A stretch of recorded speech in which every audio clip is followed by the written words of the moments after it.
What's up, people? I'm Shaggy the Opinionated Hippie, continuing my deep dive into covers albums. I'm not a fan of covers albums, which is why I'm doing this, to try to find the ones that I do like if they exist. Yes, they do. Not a fan of them for philosophical reasons, there's only so, time is, in my life, finite, and so why waste it listening to somebody else do somebody else's song when I can listen to original music? So those are just my own little things. But I am now this is my 25th album into this deep dive. I recently discovered this album because I did Schoolhouse Rock, and a bunch of people were like, hey, there's another one in the vein of this, also has to do with cartoons, and that is today's album, Saturday Morning's Cartoons Greatest Hits. Only listened to this a couple times, just discovered it. I'm going to review it. I'm going to give every song either 1 point or 0 points. Then I'm going to take the number of songs that get points, divide that by the number of songs on the album, come up with a percentage, rank it among all the other albums that I've done so far. So there are two distinct ideas that come to my head after listening to Saturday Morning's Cartoons Greatest Hits. Late 60s, early 70s cartoons dominate. That is when Saturday Morning was probably at its richest cartoon-wise. And so I happened to grow up watching cartoons in the early 70s to the mid to late 70s. So most of this stuff I was really familiar with, which probably made it worse because there's a couple songs on here that I've never heard or I don't remember ever hearing the cartoon version of it. And I really liked this cover version. And there's a number of songs where I know the cartoon version so well that I'm like, yeah, I just can't de-cartoon this. So it's a mixed bag, I guess. So that's the first thing. Very late 60s, early 70s. And then the other thing is 90s indie rock and every little subgenre of it. If you hate 90s indie rock and any little subgenre of it, you're going to hate this album. There's a number of songs on here where, like, I don't know the original, but it sounds like a fun 90s indie rock song, so I'm giving it a point. So that's where I stand on this. And so most of my opinions are going to be like, it's just too much like the original, or it's not good 90s indie rock. And if it's not one of those two things, yeah. Anyways, let's go through it song by song and see what's on here. This was a fun listen. Even the songs I didn't give a point to, I'm like, that was kind of fun. The opening song is the Tra La La song, One Banana, Two Banana. I'm not familiar with this song right off the bat. Banana Splits Adventure Hour. That's not something that I'm aware of. Liz Phair does this, and it sounds like a really fun 90s indie rock song. And I like Liz Phair. She had one really good album, maybe two. Saw her at Bonnaroo in like 2003. She was there. I think it was early Bonnaroo. That was a good set. But I like this. It's a good opener.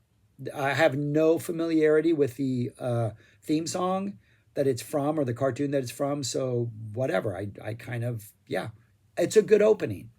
The second song is Go Speed Racer Go by Sponge. Something is lacking. I grew up, Speed Racer was on at 6:30 every morning.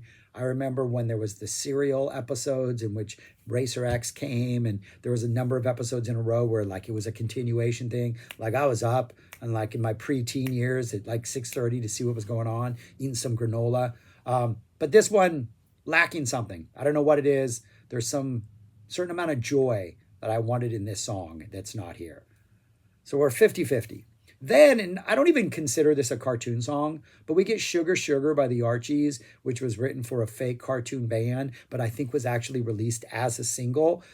But I like the fact that they put it on here. There's also two other songs later on, which aren't the theme songs from the show, but were songs performed within the show, which is just awesome. So I actually like this. It's by Mary Lou Lord and Semisonic. The Semisonic contributions are fantastic. There's this opening guitar energy, this closing guitar energy, and then in the middle we drop into Honey, Sugar, Sugar, whatever that song is. Yeah, it's good. It works. It's a good indie rock, like light indie rock pop song. And Sugar, Sugar's, that was on the radio. Like my parents listened to all kinds of radio, including like oldies, and Sugar, Sugar was an oldie song that was on the radio quite a bit. So I like that. Next is Matthew Sweet says, "Does Scooby Doo? Where are you?" Um, the in the beginning, I'm like, nah, it's way too Scooby. I mean, that Scooby Doo. That's just you can't even change the words without it like being like, oh, that sounds way too much like a cartoon. But the guitar energy on here is a lot of fun. And out of these first four songs, this one was like the most fun musically, and you can tell Matthew Sweet was really, really having a good time on like his sort of version of the indie guitar indulgent rock type thing. And so, against my better judgment, this was a good listen, and I actually enjoyed it. Though that melody is just it's so cartoony. Josie and the Pussycats by Juliana Hatfield and Tanya Donley. Solid effort. I like them both solo artists or what they did with bands or by themselves. But I don't think the original is very interesting, and so the original material they have to work with isn't that good. And so a no to Josie and the Pussycats. Also, that's not a TV show I ever watched. I have no connection to that. The Bugaloos. Love the Bugaloos as a kid. It's by Collective Soul. It's a good attempt, but the original song, I don't know. It just doesn't do it for me. One of the highlights, 100%, the theme song to Underdog by Butthole Surfers. This sounds like a Surfers, psychobilly, acid rock noise, whatever it is the Butthole Surfers do. This sounds like one of their songs, legitimately. And yet, it's got the lyrics to Underdog. This is fantastic. It is a sonic, glorious mess, as all Butthole Surfer songs are. Yeah, it works. Home run. Then we get Helmet doing Gigantor. The song itself is the weakest part of this, the actual Gigantor part. I think that I almost don't want that. But what Helmet brings musically is absolutely fantastic. There's this middle jam, there's an ending jam. The music completely wins it over. When I moved to San Antonio, this was the first concert I saw Helmet.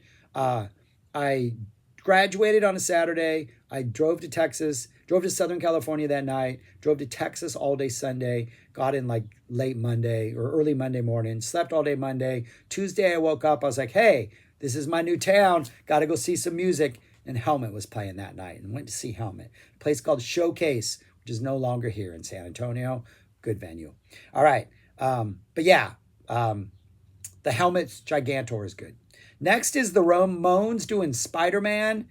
And one, it's perfectly paired with the Helmet song. That sort of hard rock aggression that Helmet has is really goes well with this. Just, where were the Ramones? This is what we do. We're doing it with Spider-Man. It's exactly what you would expect. It 100% works. And kind of like Spider-Man, I don't know, feels like the perfect superhero for like the Ramones. If they were to do like a superhero thing, Spider-Man kind of seems like they're type of guy, right? Maybe in a little ways. I don't know. Next is the Reverend Horton Heat does Johnny Quest. This 100% sounds like a Reverend Horton Heat song. It's exactly everything you'd want from Reverend Horton Heat. If you like Reverend Horton Heat, you're going to love this. I don't know the original, so I don't know how much it sounds like the original. I don't care. I enjoyed it. This then goes into Stop That Pigeon, the theme song to the pre-wacky races, Dudley and that other dog that used to fight all the time. And this is like a rockabilly version of that theme. So it's essentially a Reverend Horton Heat song. It works. It's absolutely fantastic.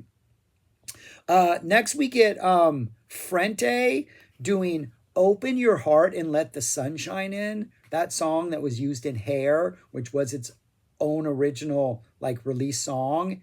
It appears in the Flintstones. I think Pebbles and Bam Bam sing it. Frente does it, and it sounds like a Frente song. The only other Frente song I know is their cover of Bizarre Love Triangle. This reminds me of that. This is good. Next, we get another inspired choice. A song, not the Jetsons theme song, but a song from within the Jetsons called Eep Op Ork Ah Ah. Eep Op Ork Ah Ah. Wham Bam Bada Bada Ding Dong. It's not that song. Covered by the Violent Femmes. It sounds like a Violent Femmes song. It sounds like a B-side to a Violent Femmes single, or like an outtake to like a Violent Femmes session. We're like, hey, you guys know that Jetson song that was in there? Let's do that. It's fun. It works. It sounds like the Violent Femmes.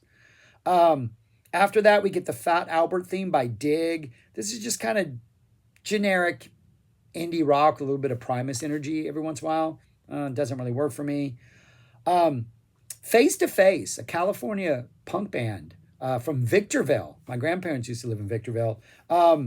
They do I'm Popeye the Sailor Man, and it's just like clean, friendly, safe 90s punk. It absolutely works. Get ocean sounds in the beginning, but yeah, absolutely works.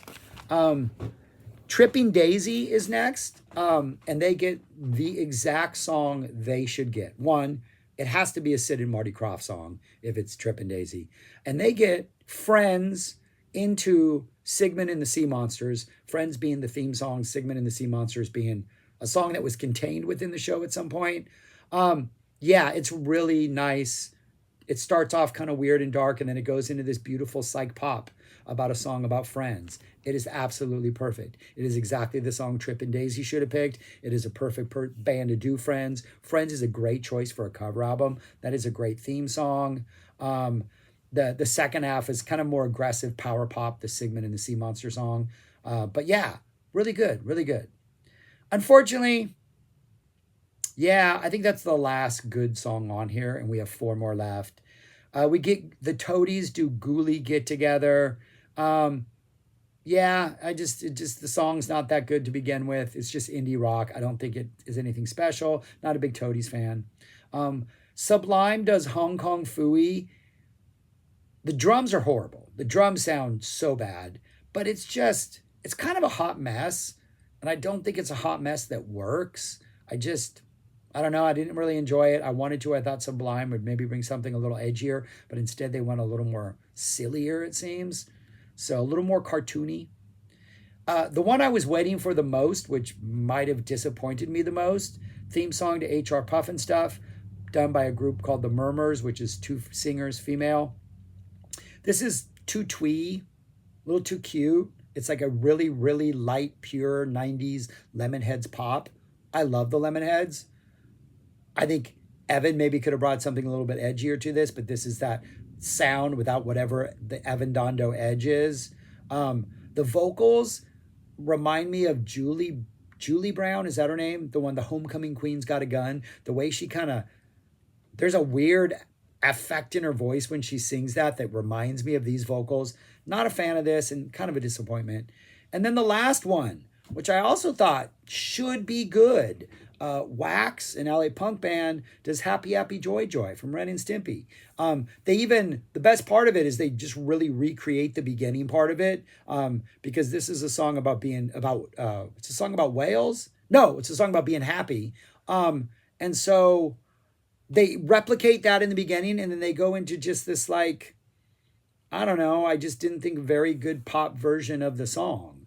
I mean, it doesn't even sound like it's a song about whales. I mean, a song about being happy, even though it is a song about being happy. But it's just, I don't know.